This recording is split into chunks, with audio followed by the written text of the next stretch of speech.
All right, let me tell you something. First of all, I want to say I think America's falling apart.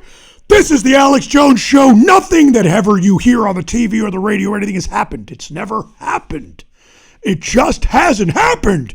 In fact, I wasn't even born. I am not real. I'm an avatar. I've always been an avatar. I am nothing more than a computer-generated image of some other person that kind of looks like me. And that reminds me, the reason why I look like this is because those very, very crafty guys in Hollywood were able to create a face on me just like they did at the Sandy Hook event.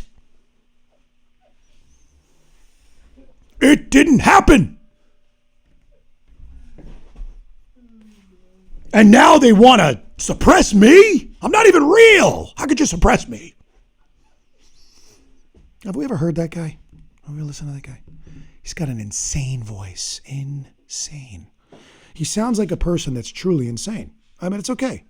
Maybe he is, maybe he's not. Maybe there's truth, maybe there isn't. I don't know. I don't even know what's true anymore. Do you know why I don't know what's true anymore? I can tell you. Because the media has done a phenomenal, and I mean stellar, by the way. I want to give you guys credit out there in Hollyweirdland for having such a spectacular ability to pull the wool over everyone's eyes and be crafty in creating the most delicious narrative that you could ever want me to hear. I think it's fantastic. Can I get an applause? Yeah! Go mainstream media! But all kidding aside, you know, most of the time I spent my life... Oh, I'm sorry. By the way, this is Robert Everest, and this is the Everest Effect. Cue up the effect, please. This one? Oh, this? What do you...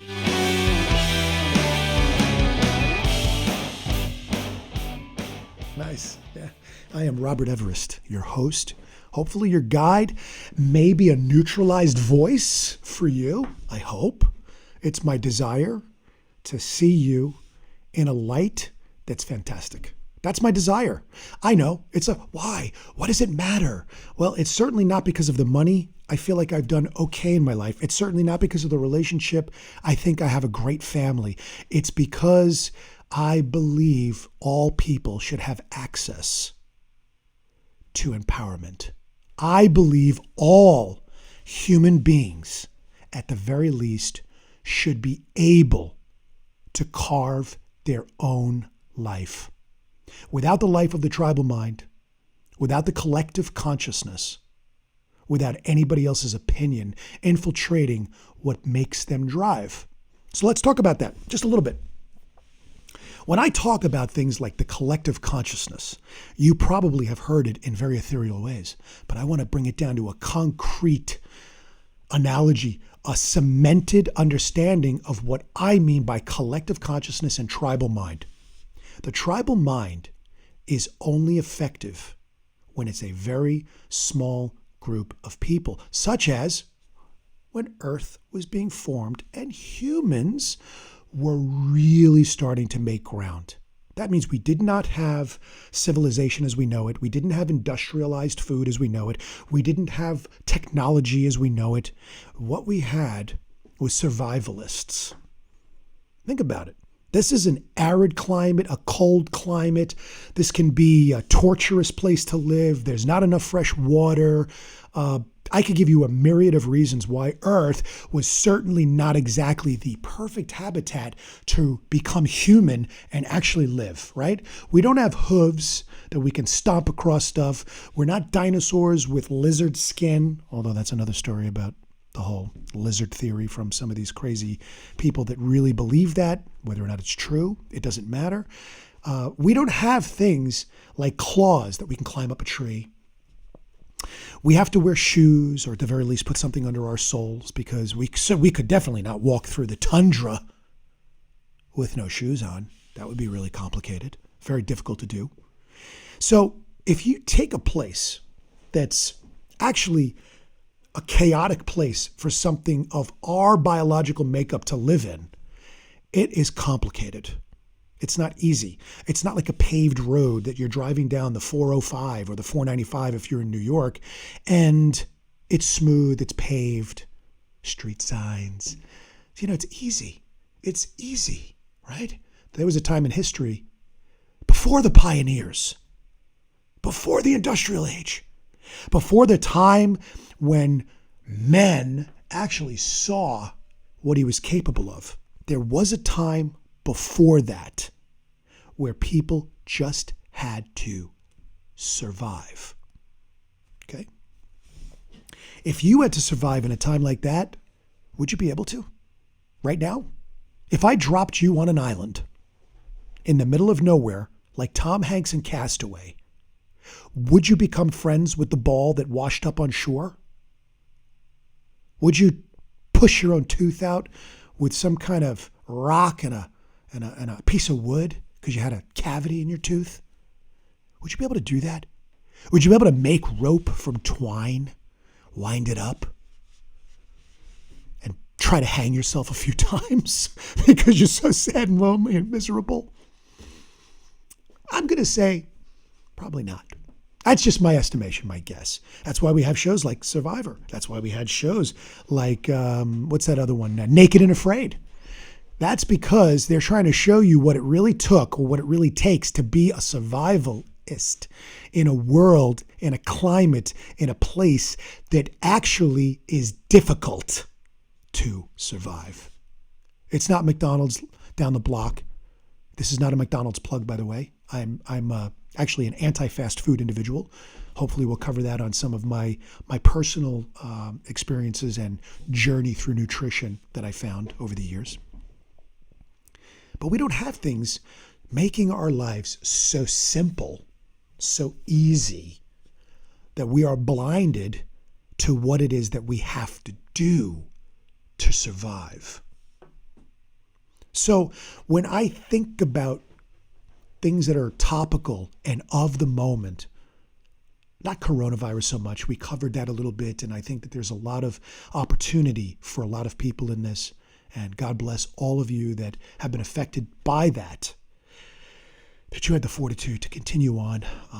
I hope you weren't in too much fear, because we have had flus on planet Earth for a long time, and we have seen a lot of tragedy happen as a result of illness in a variety of capacities. My own mother, God rest her soul, one of my mentors for a number of reasons, she has moved on to the afterlife or another life, or she's still here in the room with her energy.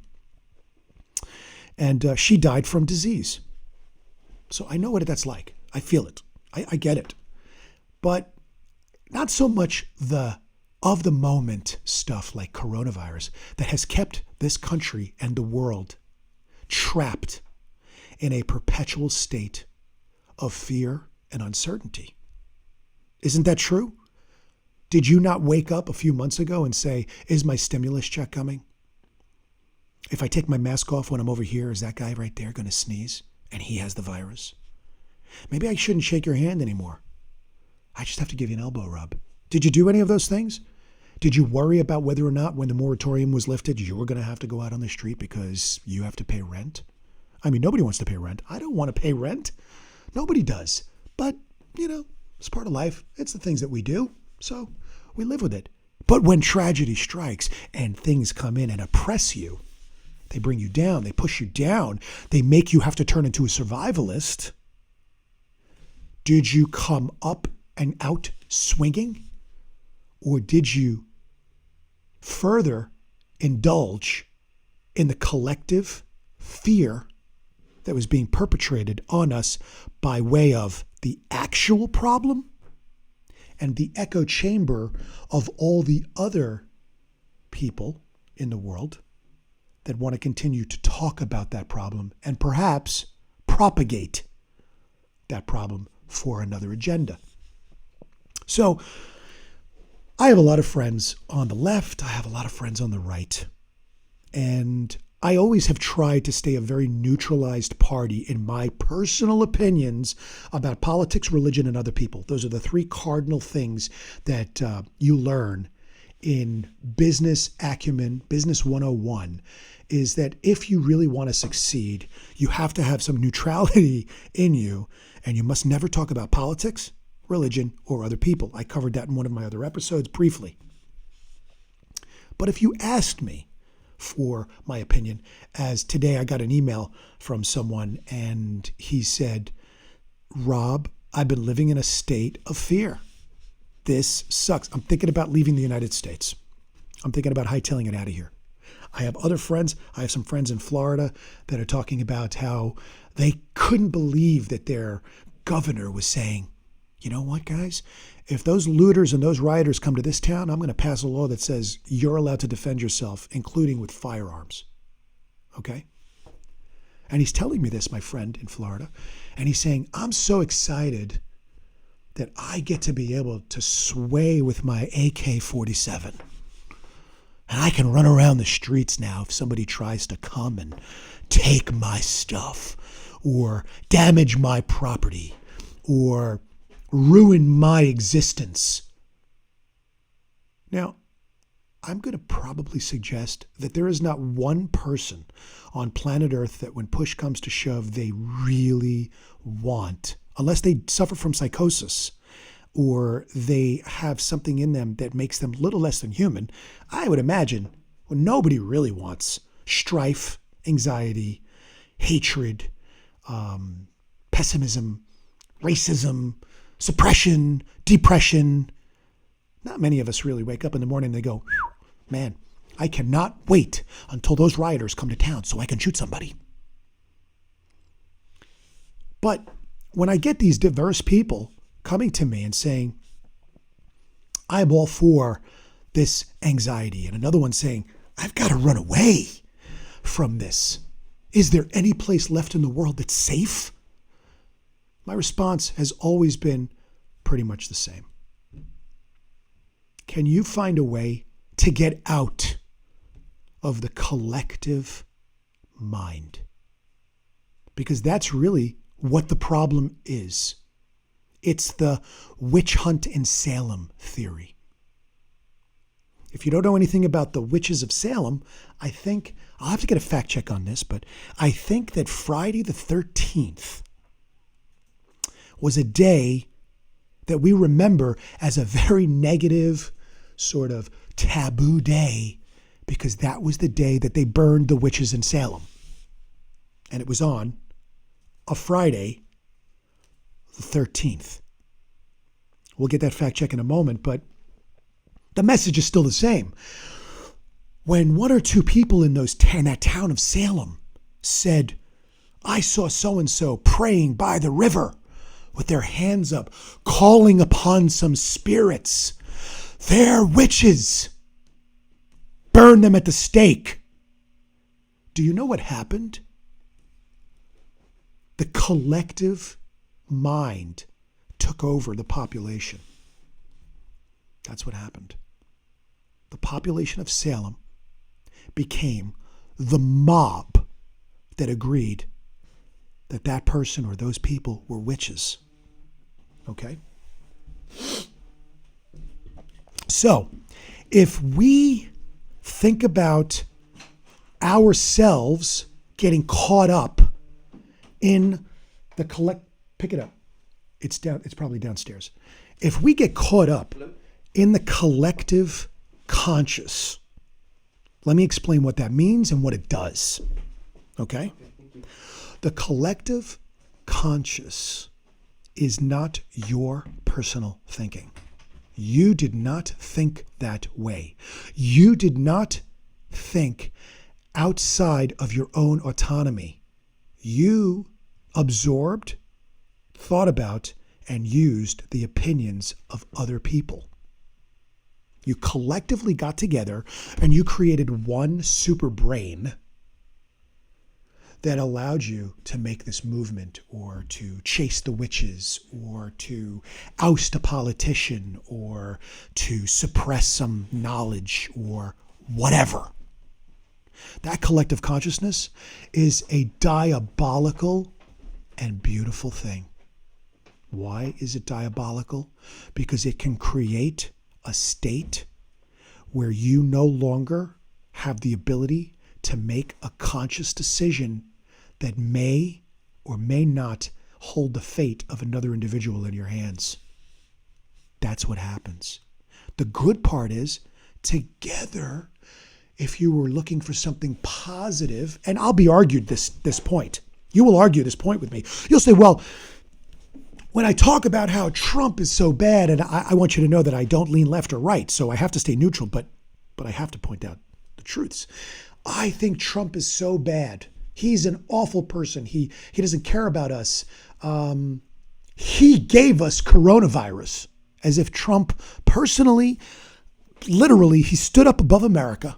He had giant nostrils. They were like these massive nostrils on his nose. And he sneezed, and his sneeze blanketed America with coronavirus. I mean, really, folks, is that really what Trump did? Did he blast America with something that originated in China and people coming through the United States and air coming into the United States and traveling around the world and germs sitting on tables and desks and seats and handles and doors and et cetera, et cetera, et cetera, et cetera, et cetera. It didn't come from those people. It came from Trump.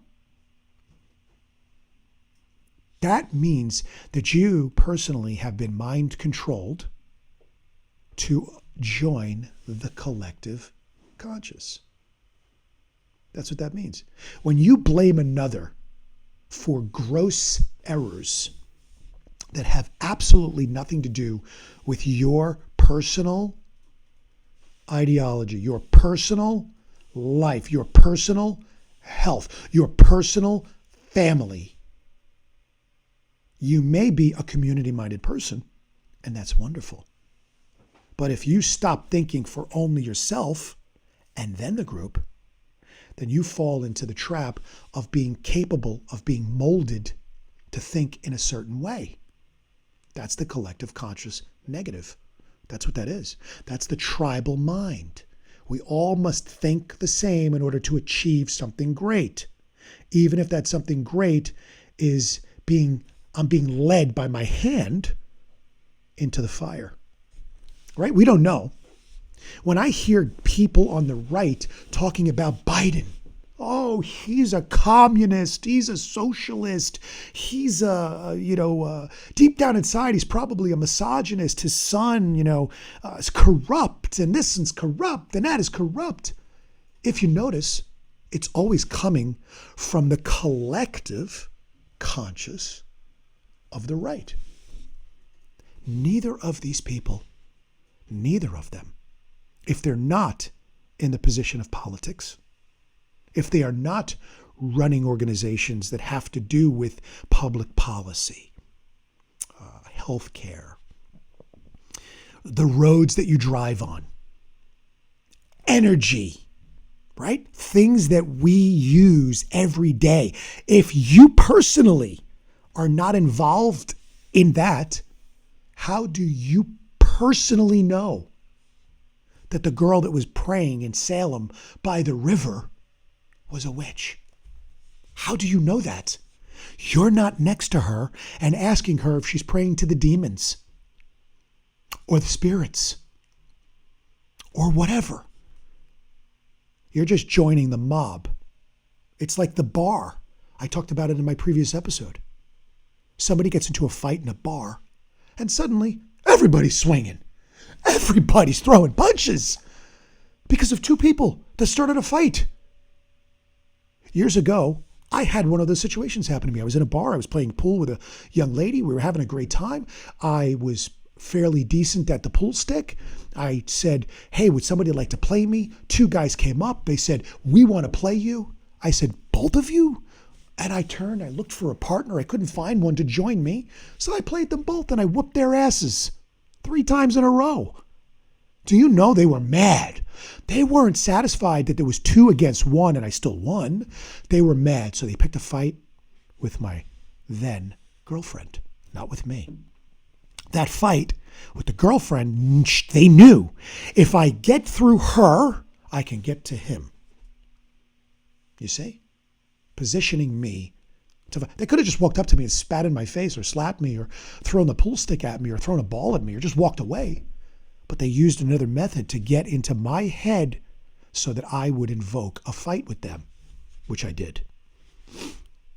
But it didn't take long for about 7 to 10 people in the bar that didn't know them, that didn't know me, to start swinging. It all took but a second, because the moment that we started to fight, they started to fight. That's the mob moving in. It's an energy. You can't help it. Sometimes you just cannot help it. That's what movements are, right? That's what protests are. That's what marches are. But we have to be very careful. I am all for getting together and trying to form a fair resolution to everything.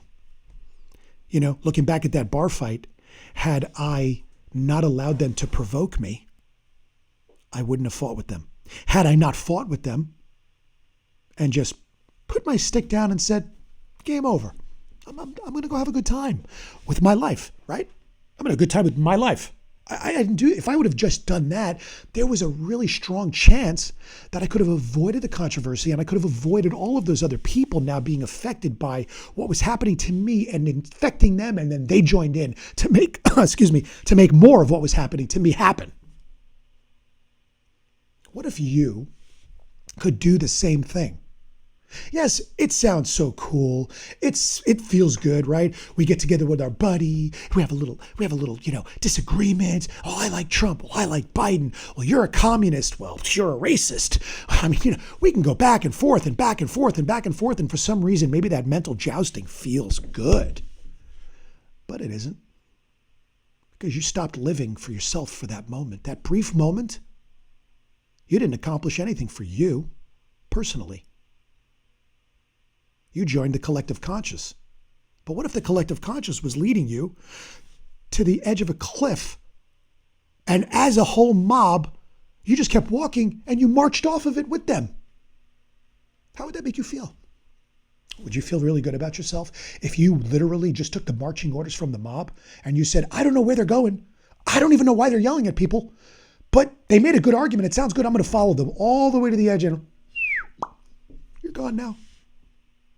That's what happens to your life when you give up autonomy. You stop living for you, and then your immediate circle, and then the tribe, and then the community, and then the nation. So when I had these friends ask me, I said, is Trump affecting you personally? So I'm asking this to the guy on the left. Is Trump affecting you personally? Yeah, but you know what, man? If he doesn't pass that law, he took away Obamacare, he did Guys, politics, that's the word. Politics. It's a constant in-fight battle about what is potentially right for a nation. But I beg to argue, not a conspiracy. Forget conspiracy theory people. Put them to the side. They're one-sided. But I beg to argue that any government, any human being outside of myself knows what's best for me. I will argue that point forever. You don't know what's best for me. I know what's best for me. You can give me your opinion, what you think might be good for me. You can try to help me if I ask for it. But if you don't, I don't think you know what's best for me. When did we as a people start deciding that someone else outside of ourselves, that some politician that has nothing to do with us, that lives countless thousands of miles maybe away from us, knows what's best for me? So what happens is we join the mob. We don't really believe that they know what's best for us, but it feels really good to be a part of something, even if that part of something is jumping off the cliff with everybody. What if you could stop? What if all of the protesters could literally stop? do you think that their voices would still be heard? Because I will guarantee you this. The guy that screams in your face the loudest, you definitely don't hear him all the time. But the guy that talks to you, looks you squarely in the eyes, explains how he feels, maybe he doesn't always get the objective that he wants because he didn't take it by force, but you at least listen to him. You didn't tune him out.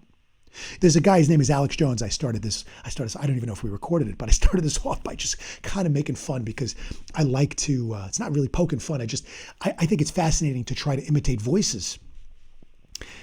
Alex Jones was persecuted for having an opinion. And he's a conspiracy theorist. He believes everything is a conspiracy. Everything. Everything. Doesn't matter what it is. It's a conspiracy. And it's most likely against him. But I talk about him because he was a voice of his own. He wanted to say what he wanted to say, whether he was right or wrong. That's freedom to be autonomous. That's freedom to be you. But because he didn't jive with the collective consciousness of the people that wanted to see their way be heard, they silenced him. And you have to ask yourself as an American people, why? If you stopped protesting, if you stopped looting, if you stopped causing bodily harm, if you stopped shouting in the streets, if you stopped and just for a moment thought, what am I doing this for? You might find that you're not even doing it for you personally. And nobody asked you. I didn't ask you. My dear colleague in the room with me, he didn't ask you. He didn't tell you, hey, do me a favor, can you do what's right for me? Can you go get equality for me? I'm working on a feature film about 2020 right now. It's a documentary. It has a great overview of the 2020 that we have lived. We've been working on it since the day that COVID hit the shores. My producer is African American. That's who he is. But I never saw him as anything other than my friend and my producer. We're not living in colonial times, guys.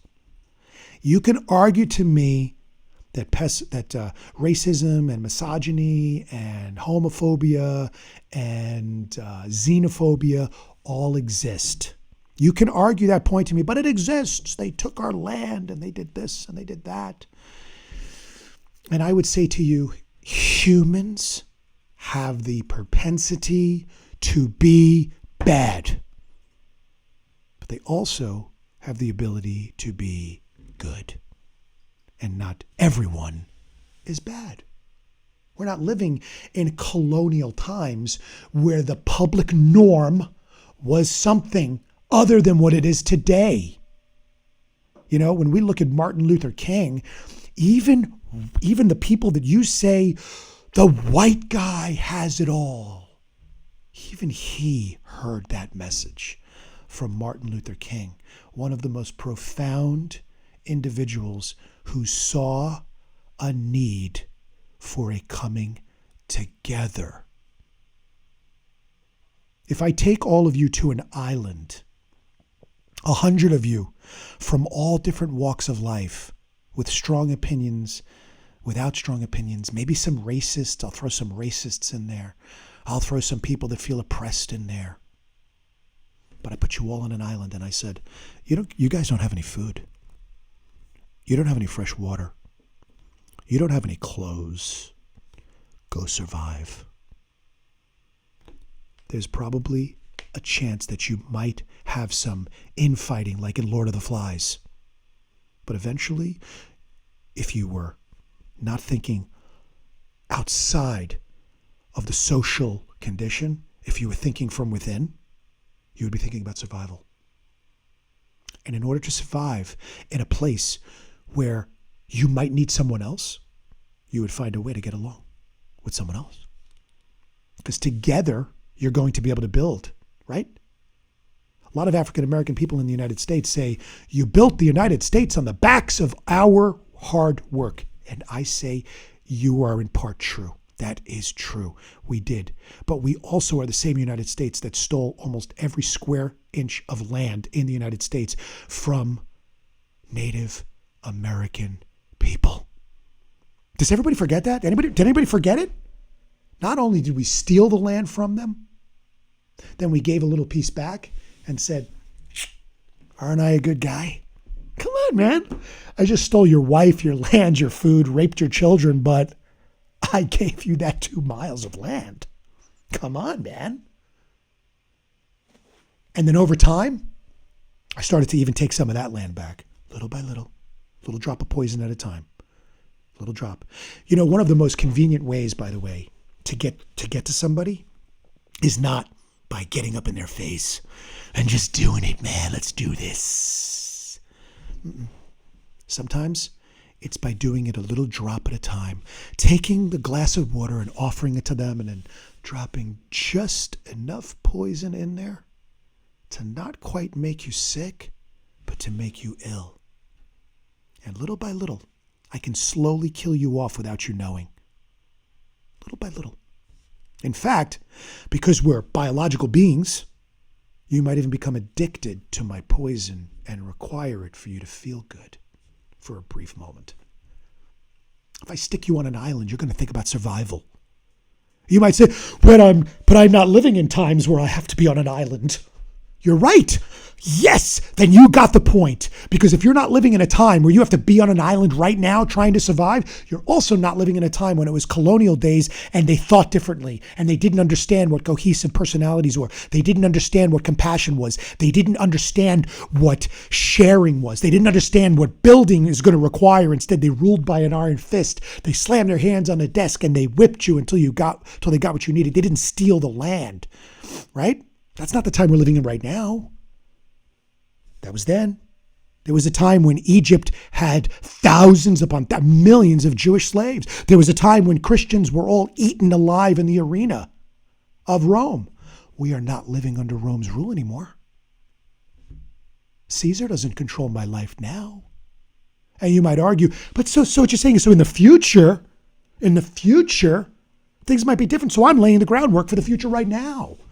And I'm saying, if you're laying the groundwork for the future right now, then you're really living for the future, and you stopped living, miss or mister.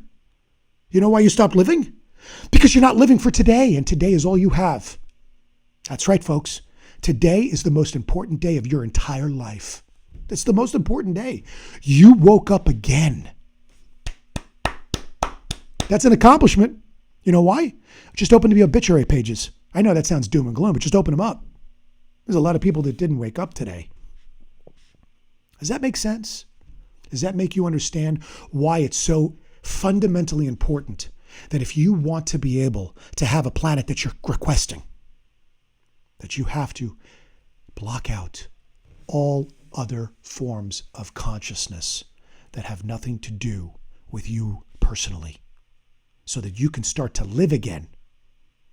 And then when you do that, and he does that, and I do that, and she does that, and they do that, eventually the powers that want to control the narrative will start to lose their stability, and it will become the voice of us that helps to make the decisions, not the puppeting of their echoes coming through us to give them precisely the agenda that they wanted.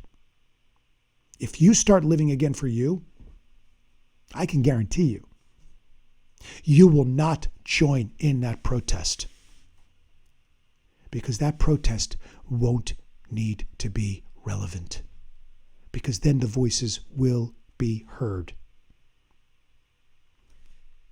The narrative that you have heard for the last year is no different than the narrative that we've probably heard from the power of Earth for eons.